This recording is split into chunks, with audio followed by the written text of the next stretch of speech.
Meus prezados e amados irmãos em Cristo Jesus, eu quero saudá-los de graça e paz da parte do nosso Senhor Jesus Cristo.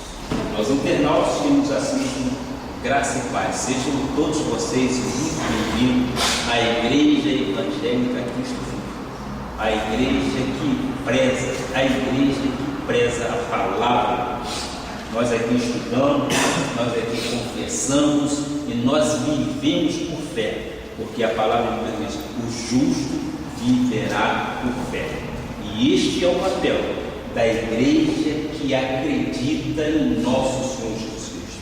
É confiar, é crer que tudo nos será possível em nome de Jesus. Seja então, portanto, muito bem-vindo à Igreja Evangélica Cristo Vivo. Quero também te convidar, caso você mora aqui perto aqui na Grande Florianópolis, aqui no Jardim Atlântico. Nós estamos aqui na Avenida Atlântica 215, loja 05. Venha nos visitar, será um prazer muito grande. Bem? Que bom. Hoje nós vamos tratar de um assunto dando continuidade exatamente àquilo que nós estávamos pregando durante o mês de maio. O tema de hoje é: pode um casamento sobreviver ao adultério, aos abusos e às prisões? Eu quero te antecipar dizendo que sim. Embora saibamos que para estes casos, o nosso Senhor Jesus Cristo admite que seja do tipo de divórcio.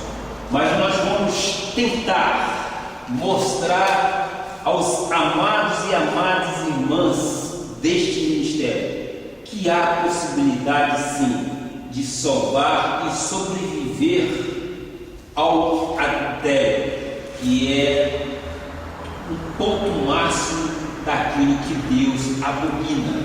Mas vamos trazer à luz da palavra aquilo que nos é colocado. Então eu peço à amada igreja que abra a sua Bíblia em Salmos 133, versículo 1. Enquanto vocês abrem sua Bíblia, eu quero dizer mais uma vez que estamos dando continuidade à série sobre a família.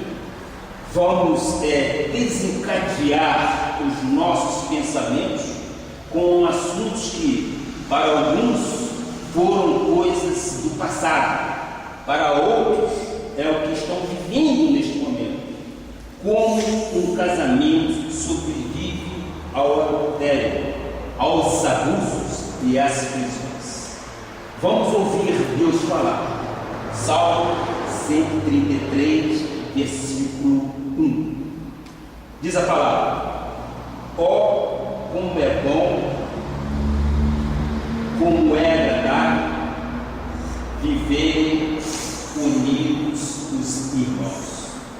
O casamento é uma união, é bom, é coisa de Deus, especialmente os casados que vivem em unidade, em perfeição, em união, porque o casamento do Senhor é insolúvel. Vamos ouvir o Senhor falar aos nossos corações. Oremos a Deus. Senhor Jesus Cristo, nesta noite de domingo, onde a família do Senhor se reúne em torno de uma mesa para, sim, se confraternizarem, se reúnem para falarem de si, para estudarem procedimentos que deverão tomar. E o Senhor, como bom pastor, sempre tem aconselhado os casais. O Senhor sempre tem aconselhado aqueles que vão casar. E nesta noite, o Senhor quer falar à tua igreja, Pai. Pai, eu recebo em meu espírito, Pai, que o Senhor fará sim, o Senhor fará transparecer aquilo que tu queres, usando-me, sim, usando-me como fruto daquilo que eu recebi de ti, e de ti eu quero passar para a igreja, Pai. Pai, a minha vida diz que há experiência, Pai, e eu quero passar para aqueles que estão aqui e aqueles que estão nos assistindo através da internet, Pai. Pai, neste momento levo sim o meu pensamento cativo à tua obediência, Pai. Sim, faça fluir através dos meus lábios e fortes vocais sadias sabedoria vindo do céu, Pai. Este é um tema tão difícil de ser colocado, mas tu disseste, fala sobre isso, e eu estou em obediência à tua palavra. E eu te peço, Pai, que o Senhor transmita conhecimento àqueles que vão ouvir esta palavra, em nome de Jesus. E todo o povo de Deus diga amém, amém e amém. Glória a Deus.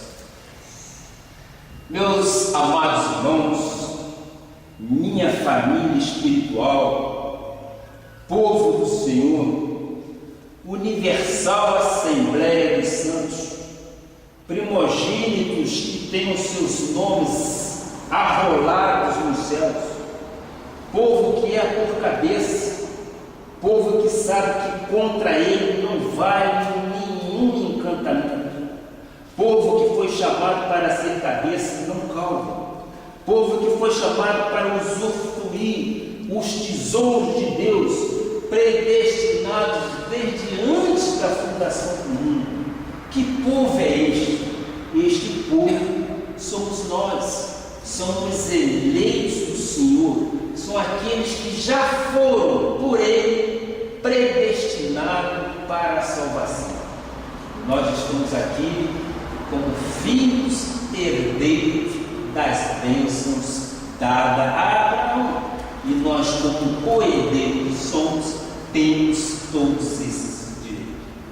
O objetivo do Espírito Santo, ao trazer à Igreja de Cristo esse assunto de casamento, é porque nós acreditamos que todas as famílias podem ser melhores, mais justas, mais adequadas, dependendo totalmente de cada um, ao ouvir o ensinamento da palavra de Deus. Então, a tua família pode ser melhor ou mais amarga, dependendo de como tu reages diante dos ensinamentos. A Bíblia, como disse no início, é um manual de procedimento, e é ali que nós encontramos o rumo norte de nossa vida. É ali que as nações se apoiam e constituem, sim, as suas legislações. Então, a Bíblia deve ser seguida, principalmente por nós que somos cristãos. Tu nunca vais vencer ou mudar a situação na tua família se tu te recusares a confrontares as dificuldades ou os problemas que a tua família enfrentar.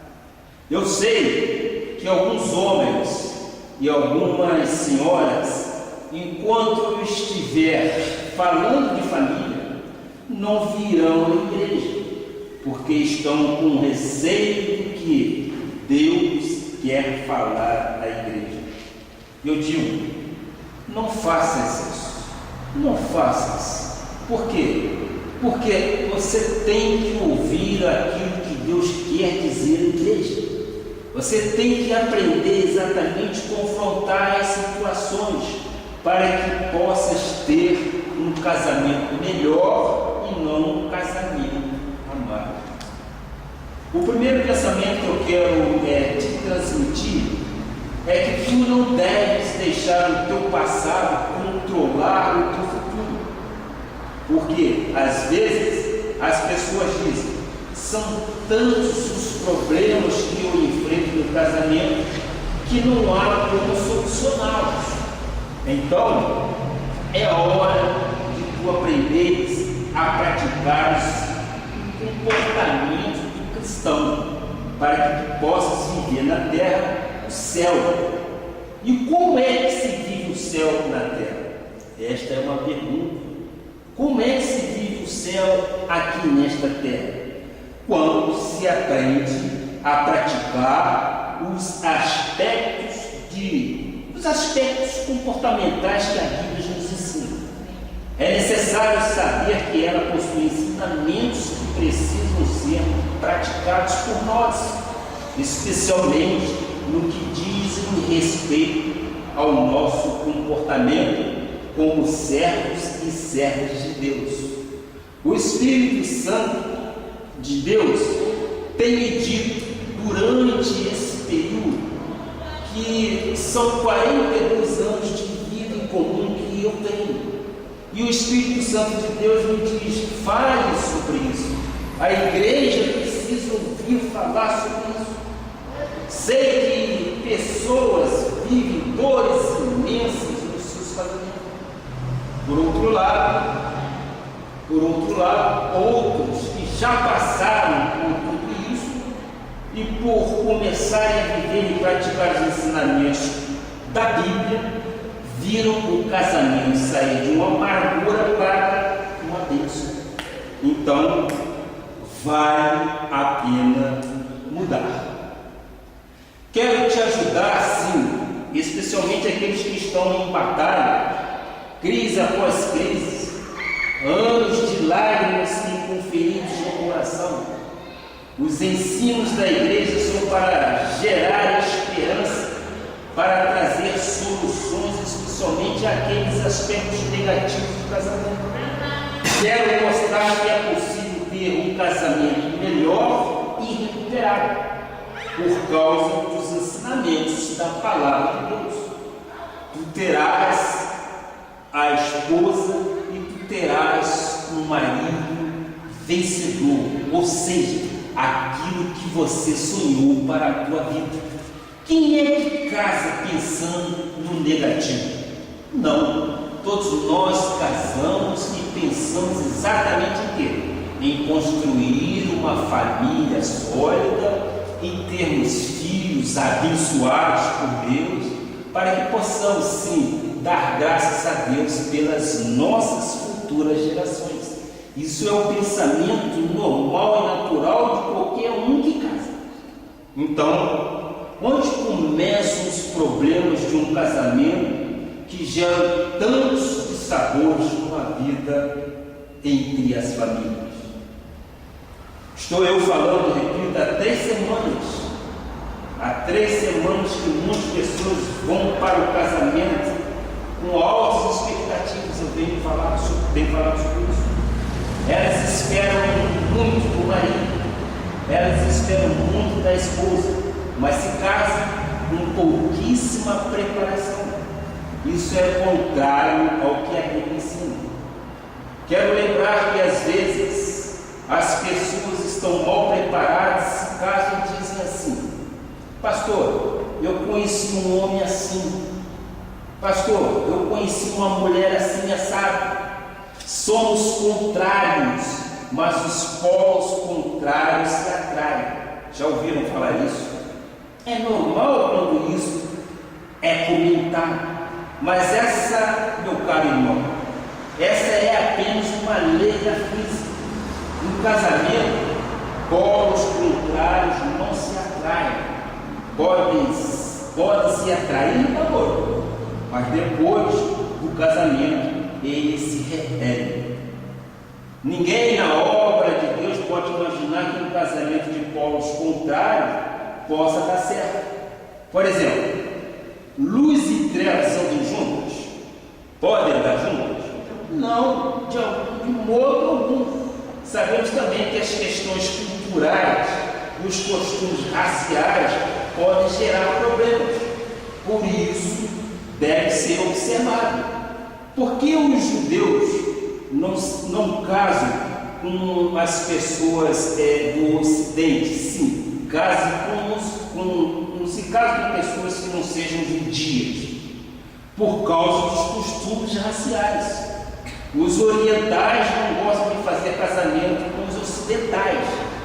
É muito difícil você ver um oriental se casar com uma pessoa do Ocidente, porque há costumes que não são aceitos em outra cultura. Eu não posso entender que uma pessoa, só porque conheceu um homem ou uma moça, possa vir ao altar fazer juramento de amor e um mês depois já começa a fazer comentários esses de que não está satisfeito com o casamento, que imaginava que não era bem assim. Isso por quê? Porque não havia um perfil certo para as realizações desse casamento. Porque quando duas pessoas se casam, casam-se duas famílias, de fato. Casam-se duas famílias. Eu me lembro de um caso que houve no Rio, em que o pai não queria dar o braço à filha para entrar na igreja, porque não concordava com aquele casamento. Olha, se o pai está dizendo que não, se a família diz que não e a moça bate o pé dizendo que sim, devemos analisar exatamente essa situação. Vocês não concordam? Se o pai diz que não, se a família diz que não e a moça bate o pé e diz que sim, alguma coisa não está de acordo com aquilo que a palavra de Deus diz, não é verdade? O difícil é a moça ou o rapaz aceitar aquilo que a Bíblia diz. Eu vou dar um exemplo.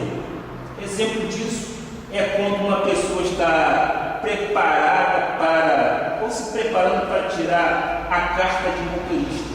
O que é preciso fazer? Precisa ir numa autoescola e fazer um psicotécnico, não é isso? Se for aprovado, vai às aulas de teoria, ou às aulas teóricas, e passa por um novo teste para ser aprovado ou não. Se aprovado, faz aulas práticas e, por fim, o exame final. Se for aprovado em tudo, recebe a carteira de habilitação. Isto tudo para tirar uma carteira. Para renovar uma carteira, também passamos por essa frequência de fatos que eles não são exigidos. E para o casamento? Para o casamento, obviamente, nós entendemos que devemos ter também uma postura esta que devemos aprender o que Deus quer para a vida daquele casamento. E eu me lembro, trago isso mais uma vez, de foro íntimo, com temor e tremor, da minha filha quando estava namorando. Quantas vezes eu vi a minha filha e o meu genro à noite, por que não dizer tarde da noite, estudando a Bíblia. Quantas vezes eu com o pai ia até a geladeira tomar uma água, desculpa, né? Eu queria saber o que se passava ali naquela sala, mas eu era surpreendido. E que surpresa boa, uma surpresa agradável. Eu via os dois estudando a Bíblia. Isso é reverencialmente temor de Deus. E quando a pessoa age assim, Deus honra, Deus quer unir. E já estão unidos a exemplo do Pai há alguns anos. Glória a Deus por isso. É por isso que o meu Pai Celestial diz: fale sobre o assunto que você tem exatamente o que? Você tem conhecimento, tem vivência. Na vida secular, para você ser um cabeleireiro, vamos colocar exatamente para nós entendermos, você precisa de um responsável técnico, não é fato? Tem que ter um responsável técnico. Se você fizer alguma bobagem naquela cabeça ou naquele cabelo, você responde. Se você é um advogado, se você é um engenheiro, se você é um contador, você tem que ser registrado no órgão competente, para que este órgão competente te fiscalize. E ele te fiscalizando, ele está também te autorizando a exercer a sua profissão. E muitas das vezes, dado tais exemplos, nós sabemos como é que isto é na vida secular. Por que determinadas pessoas não querem passar exatamente por uma sabatina bíblica quando querem se casar?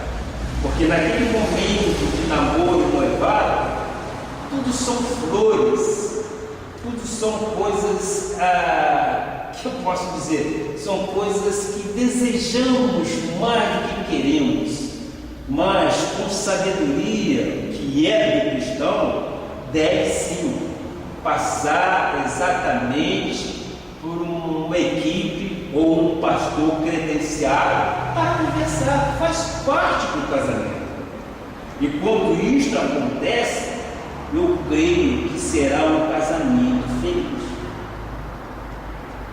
Eu não poderia deixar de dizer que nós estamos falando exatamente de quê? Estamos tratando de casamento num perfil evangélico. Nós não podemos trazer o mundo para dentro da igreja. Nós queremos mostrar o mundo evangélico para aquele mundo secular. Por isso, nós trazemos isso no altar. Então, por que tantas pessoas destroem? Por que tantos sonhos foram por água abaixo? Por que tantas famílias são tão sofridas? Porque muita gente se preparou para dirigir um carro, não é verdade? Mas não se preparou para casar-se. Casar são poucas pessoas que se preparam, são pouquíssimas pessoas que se preparam. Casar não é como aprender a dirigir, porque muitas das vezes a pessoa tira a carteira de habilitação, mas depois comete uma série de erros no trânsito. Avança o sinal vermelho, anda em excesso de velocidade, fala ao celular quando está dirigindo, ou seja, infringe o Código Nacional do Trânsito. A pessoa se preparou 2 ou 3 anos, 3 meses para tirar uma licença, para tirar uma habilitação, para depois errar. Casamento não é curso de direção, é muito mais do que isso. Por isso, há necessidade de seguirmos as instruções bíblicas, senão os conflitos começam logo a surgir e alguns deles se tornam insolúveis. E aí os problemas vão crescendo em progressão até geométrica. Então, vamos cuidar daqueles que vão se casar na igreja. Queremos também ajudar aqueles que já estão casados, especialmente aqueles casamentos já enferrujados, que já viraram pó, mas as pessoas ainda estão juntas. Casamento é a arte de 2 pessoas diferentes aprenderem a viver compativelmente. Isso é um casamento. Eu quero te mostrar como é que uma relação, nos primeiros anos de um casamento, se processa. No primeiro ano, é mais ou menos assim. A esposa começa, isso é aquilo que acontece na nossa vida. Nós não estamos fugindo daquela realidade. A esposa muitas vezes começa a tossir e a afungar. O marido diz: olha bem, estou muito preocupado com você. Tu estás pingando, estás com uma tosse muito grande. Eu vou procurar o melhor médico para te levar. Eu quero que você cuide desta tosse, porque você é o bem que Deus me deu. O casamento começa a esfriar e no segundo ano o marido já diz assim: querida, eu não gosto dessa tua tosse. Na verdade, as coisas às vezes funcionam mais ou menos assim. Tu tens que procurar um médico, tu tens que procurar um hospital, se possível do SUS, ou toma uma aspirina. Isto é exatamente no segundo ano de casamento. No terceiro ano, o casamento esfria ainda mais, o marido já diz assim: faz gargarejo com sal e vinagre, senão eu não consigo dormir contigo. No quarto ano, o casamento se tornou tão frio que o homem diz: por Deus, pare com essa tosse de cachorro, tu vais me contagiar com essa tuberculose. Olha só como é que muda a situação ao passar do ano. O casamento começa a esfriar ainda muito mais quando chega no 5º ano, quando a mulher tosse, o marido diz: poxa, não me aborrece com esta tosse está me perturbando muito. Então, você pode perceber, saiu do benzinho e foi para o não perturba. Por quê? Porque o casamento já esfriou, não tem mais nada daquela vida em comum. Devemos sim evitar que os casais saiam de benzinho para o não perturbe. Eu creio que se tu cuidares do casamento, ele te tornará exatamente muitíssimo agradável. Mas se você não cuidar, ele será um saara na terra. E o casal, nós temos que entender que muitas das vezes precisa sim até de ter um momento a sós. Precisa de viajar, precisa de trocar ideias num particular, fora daquele visual que é costumeiro. Ou seja, evite a vida de rotina, para que a rotina não te traga pensamentos pesados a respeito do casamento. O casamento é a união entre duas pessoas. É às vezes um relacionamento difícil, mas se nós cuidarmos de agir de acordo com a palavra, nós encontramos ponto de equilíbrio, nós encontramos um momento satisfatório para que possamos superar. Vocês pensam que eu e minha esposa com 42 anos, nós não já tivemos problemas? Problemas evidentemente contornáveis, problemas que graças a Deus superamos, porque somos duas pessoas, somos cabeças pensantes e às vezes de forma diferente. Mas quando eu quero uma coisa ou ela quer uma coisa, nós trocamos ideia, e é este pensamento que nós devemos ter a respeito de um casamento. Então, eu vou mostrar hoje o que é possível, ou como é possível sim se recuperar de um casamento à luz da vida. O primeiro aspecto que eu queria abordar é: pode um casamento ser salvo quando o adultério foi praticado?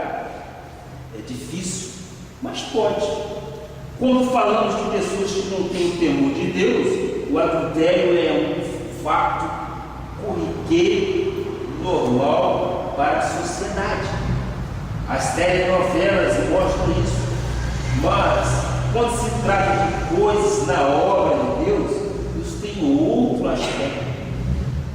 Vamos imaginar uma situação de convulsão dentro de um casamento. Pode um casamento ser salvo quando há adultério de uma das partes? As implicações nós sabemos que são difíceis de se suportar. Mas, na obra de Deus, tem uma implicação horrível. Eu ouvi alguém dizer que leu algo nesse sentido, onde um pastor descreve situação que ocorreu numa igreja. Diz que havia um casal muito feliz. Isso é uma narração daquilo que eu li de alguém que ouviu falar. Diz que havia um casal muito feliz, um homem bem apessoado, abastado financeiramente, e a esposa não tão bem apessoada nos padrões de beleza. Um dia eles começaram a construir uma bela casa, uma casa muito grande, e a esposa desse senhor se apaixonou pelo construtor, que estava evidentemente trabalhando na sua casa. Pior que isso, ela engravidou. Portanto, engravidou de uma relação ilícita. A coisa começou a tomar uma dimensão muito grande, e a primeira coisa que ele propôs foi o divórcio. Mudar da cidade cidade em que morava e levar junto os outros 2 filhos que tinham. O casal procurou o pastor e este perguntou ao casal: qual é a decisão que o marido que está enfrentando esta situação toma? O pastor disse: existem 2 opções para tu seguir, segundo a Bíblia. Biblicamente, então, quais são os direitos que uma pessoa tem quando uma das partes erra? Existem 2 opções. Primeira opção, vamos ver o que diz Jesus em Mateus 19:3. Aí começa exatamente o que? O perdão. Vieram a ele alguns fariseus e o experimentavam perguntando: é lícito, ou seja, é permitido ao marido repudiar a sua mulher por qualquer motivo? Naquela época, na cultura de então, por qualquer motivo que o marido não gostasse, como a mulher não era companheira, mas posse, ele já podia pedir o divórcio. Então perguntaram a Jesus: é permitido, é lícito, por qualquer motivo, a pessoa se separar? Hoje em dia é assim. Falam de incompatibilidade de gênero. Foi isso que o diabo colocou na vida das pessoas. Nós estamos aqui na obra do Senhor para refazer gênero, não incompatibilidade, para modificar a personalidade. Diz nos versículos 4 e 6, ainda continuando em Mateus: então respondeu ele: não tendes lido que o Criador desde o princípio os fez homem e mulher, e que disse: por esta causa deixará o homem pai e mãe e se unirá à sua mulher, tornando-se os 2 uma só carne, de modo que já não são mais 2, porém uma só carne. Portanto, o que Deus ajuntou, não separa o homem. Jesus está dizendo que há casos que foi Deus que ajuntou. Quando há permissão de Deus, não vai ser o homem quem vai separar, mas há casos que não foi Deus que ajuntou.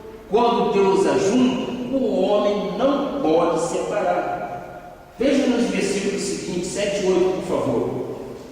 Replicaram-lhe: por que mandou então Moisés dar carta de divórcio e repudiar? Aí começa então os questionamentos da lei de Moisés daquela época. Seguinte, aí dá a resposta: por causa da pureza do vosso coração é que Moisés vos permitiu repudiar a vossa mulher. Entretanto, não foi assim desde o princípio. Então, o projeto de Deus nunca foi de separar, nunca foi de separação. Quando Deus criou Adão e Eva, não os criou para depois Adão fosse a um tribunal e viesse a pedir o divórcio por incompatibilidade de gênero. Por isso ele não divorciou. Não foi isso que Deus fez. Agora, no versículo 9, nós temos uma outra situação. Eu, porém, vos digo: quem repudiar sua mulher, consendo por causa de relações sexuais ilícitas, e casar com outra, comete adultério. E casar com a repudiada, comete adultério. Então Jesus está dizendo: a não ser por relações sexuais ilícitas. A primeira opção que eu penso à luz da Bíblia é quando há o repúdio, porque o repúdio permite a separação.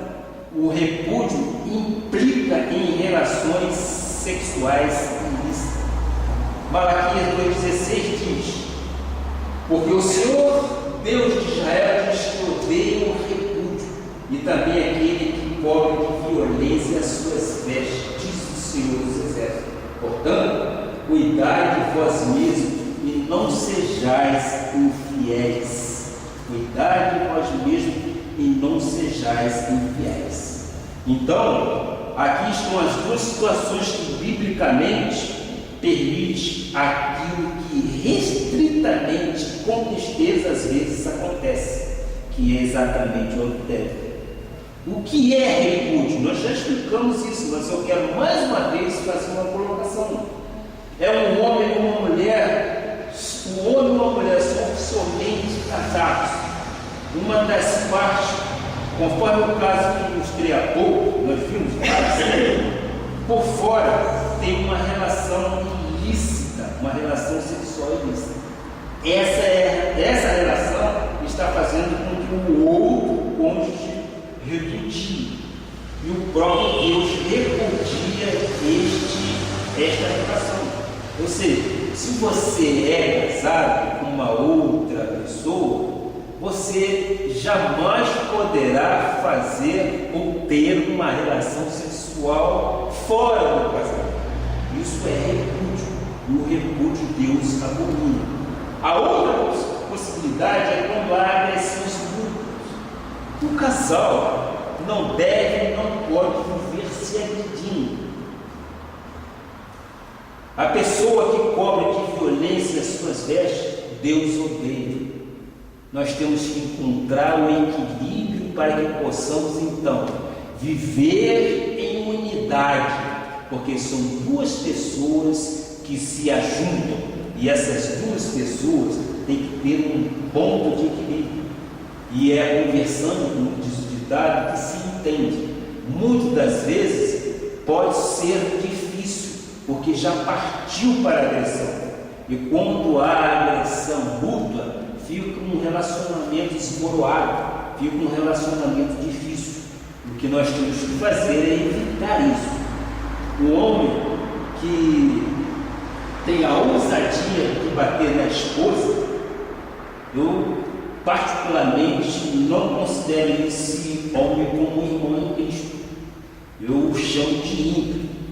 E ímpio que bate em mulher deve ser levado à delegacia, sim. Deve ser levado à delegacia e ser enquadrado na Lei Maria da Penha. Acho que todos nós já ouvimos falar nisso, não é verdade? Tem que ser enquadrado na Lei Maria da Penha. Eu, uma certa ocasião, vi uma delegada falar para uma pessoa que estava agredindo a sua esposa. E ela disse: mulher não é piano, mas mulher foi feita para ser tocada, ser acariciada, ser amada e não ser exatamente agredida. Ora, o homem circularmente cria situações para que você seja levado exatamente o quê? Exatamente uma delegacia para ser repreendido. Mas o homem de Deus não deve passar por isso. O homem de Deus jamais deve chegar à agressão, porque o nosso Deus, Ele nos dá a condição de que podemos resolver de uma forma pacífica. É conversando, é trocando ideias que a gente vai entender. Então, o casal de Deus, o homem de Deus, ele tem sim, ele tem condições de resolver as suas altercações de uma forma bíblica, buscando apoio bíblico, orando ao Senhor para que Ele sustente o casamento. Então, vimos aqui duas opções de repúdio, que é exatamente o adultério e é a forma de agressão, ou seja, agressões mútuas. E a agressão, meus amados e minhas amadas ouvintes, a agressão não precisa ser agressão de fatos, não, pode ser até uma agressão em palavras, verbalizar coisas que não gostariam de ser ouvidas. Então, num lar cristão, deve-se evitar completamente essa forma de chegar a resolver situações entre duas pessoas. Nós temos que submeter ao nosso Senhor Jesus Cristo pedir a Deus que Deus dê paz e tranquilidade para que possa ser resolvido aquilo que possivelmente está querendo tomar direções erradas. Então, a nossa opção é que, se um homem ou uma mulher confessa, pede perdão e a parte repudiada perdoa, é possível voltar e ter um casamento bom. Um casal daquela ilustração, o que disse o pastor? O marido, apesar da gravidez, apesar de tudo, pela graça de Deus, pelas misericórdias do Senhor, amava a esposa, adotou a criança como se fosse dele e a aceitou de volta. E a mulher acordou do desastre que cometeu e reconheceu que o marido era o verdadeiro homem da sua vida. Voltaram. Hoje, diz o pastor, já são avós, estão felizes e nunca mais se levantou esse assunto dentro daquela casa. O assunto morreu, ele não deve ser trazido à tona. Morreu, foi enterrado. Isto se chama o quê? Isto se chama cristianismo. Perdão total e nunca mais voltar a falar no assunto. Quando o casal está na igreja e é uma situação equivocada, antes de fazer a primeira opção, que seria, melhor, que seria não, que é bíblica, eu creio que é muito importante lembrar o que diz Mateus 17:20. Se querem salvar a geração, nada vos será impossível. Para Deus não há impossibilidade. Se nós casamos, se nós temos os nossos filhos, nós temos que tentar superar tudo. E a palavra diz: para Deus nada é impossível. É possível não salvar um casamento que passa por uma situação dessas? Eu digo sim. O divórcio é restrito e triste. Quando uma das partes diz: não quero mais isto é muito triste e doloroso. Existem consequências muito grandes no divórcio. No divórcio há de separar exatamente alguns fatores financeiros que vão implicar na formação até dos próprios filhos. Então, deve ser evitado. Os casamentos saudáveis, as famílias felizes, devem evitar exatamente esse esboroamento de palavras para não ferir, para não machucar ninguém. Então, eu repito, pode uma família que passa pelo adultério restaurar seu casamento? E eu respondo, pode, é possível. Vamos comentar aqui alguns pontos. Primeiro ponto: duas pessoas, uma delas repudia a outra e mantém uma vida sexual com uma terceira. A repudiada está viva. A repudiadora está em adultério. A repudiada pode voltar a casar e ter paz, tem todo o apoio, mas a repudiadora, com quem casar, uma ou outra estará sempre praticando adultério. Tu sabes que uma vida em adultério é uma vida em desgraça. É bom que pensemos que o comportamento bíblico exige total comprometimento e fidelidade de ambas as partes. Aliás, é o que o homem e a mulher de Deus esperam um do outro. A fidelidade, a união fiel, isto é, sobremaneira, acima de qualquer questão, porque assim sim nós estamos encontrando apoio e nós jamais vamos entrar pelo caminho daquilo que nós não devemos. Segundo ponto: pode um casamento ser salvo de abusos físicos? Há casais que se habituaram por falta de respeito mútuo a conviver com brigas, a conviver com situações que levam inclusive a vias de fato. De uma discussão, muitas das vezes, passa uma altercação. E essa altercação provocação chega, e finalmente vem a pressão. É isso que nós não devemos deixar entrar no nosso lar.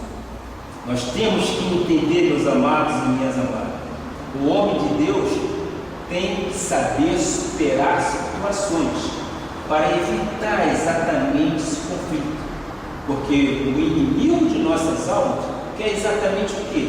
Destruir lares, quer acabar exatamente com a família. E o nosso Senhor Jesus Cristo, lá em Gênesis, diz que nós somos uma família bendita do Senhor. Se nós somos família bendita do Senhor, nós temos que ter condições de resolver nossos problemas, nossas diferenças.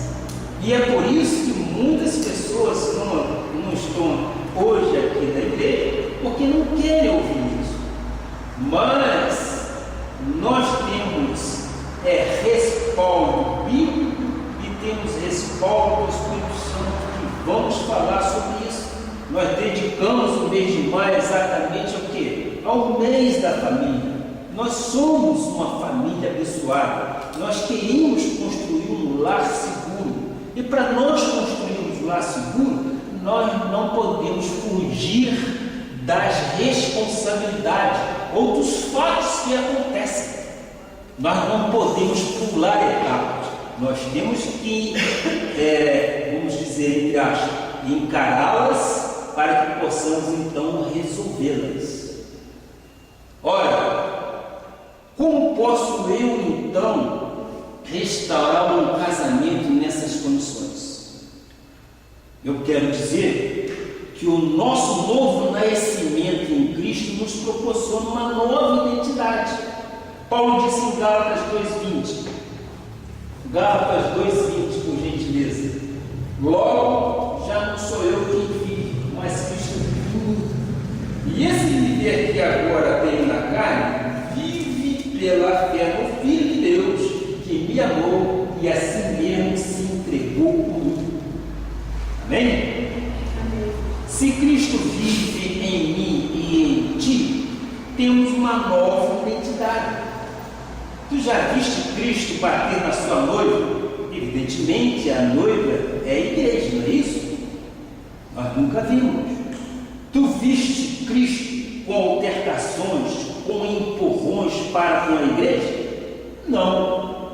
Então, Paulo escreve dizendo aos Colossenses 1:27, continuando, aos quais Deus quis dar a conhecer qual seja a riqueza da glória deste mistério entre os gentios, que somos nós, isto é, Cristo em vós, a esperança da glória.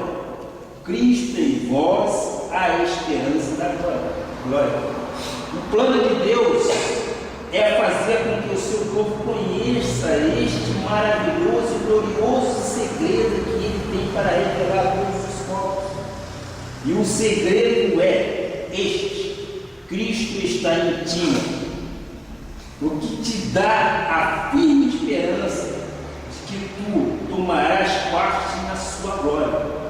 Cristo em nós é a esperança da glória.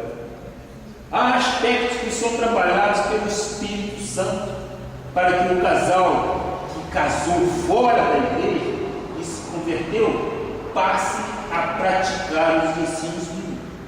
A nossa nova identidade em Cristo nos traz essa possibilidade. Se Cristo está em nós, está no marido e está na esposa. Logo, ele não quer o mal um do outro. Ele não quer o mal de nenhuma das partes. Em Romanos 6, versículos 6 e 7, depois 11 e 13, nós vamos encontrar: sabendo isso, que foi crucificado por ele no nosso velho homem, para que o corpo do pecado seja destruído e não sirvamos o pecado como escravo. Então, repito, sabendo isso, que foi crucificado por ele no nosso velho homem. Aquele velho homem é agressivo, aquele velho homem é metido, por que não dizer assim, talvez arrogante, aquela mulher agressiva. Essa situação foi crucificada. Para quê? Para que o corpo do pecado seja destruído e não sirvamos o pecado como escravos. Então, se o nosso velho homem já foi crucificado, isso se chama nova identidade em Cristo. Porquanto quem morreu está justificado do pecado. Nós já morremos para essas situações e atitudes da carne. Assim, também vós considerai-vos mortos, continuando, assim vós considerais mortos para Deus em Cristo Jesus. Nem ofereçais cada um os membros do seu corpo ao pecado, como instrumento de iniquidade, mas oferecei-vos a Deus como ressurretos dentre os mortos, e os vossos membros a Deus como instrumento de justiça. Bem? Não podemos oferecer a nossa vida como instrumento de iniquidade. O marido que abusa de sua mulher, ou a mulher que abusa de seu marido, que bate, até às vezes tem mulher que bate o marido, é um instrumento de iniquidade. O que eu estou falando aqui, meu irmão, é Bíblia. Nós, evangélicos cristãos, renascidos de uma semente incorruptível, devemos ter uma conduta de acordo com a Bíblia Sagrada. Por quê? Porque casa dividida não fica de pé. Casa dividida não subsiste. Foi Jesus quem disse isso. Mateus 12, versículo 25. Jesus, porém, conhecendo-lhes os pensamentos, disse: todo reino dividido contra si mesmo ficará deserto, e toda cidade ou casa dividida contra si mesma não subsistirá. Então, qual é a função da igreja? Qual é a função da igreja de Cristo? Eu estou aqui mostrando que depois de haver a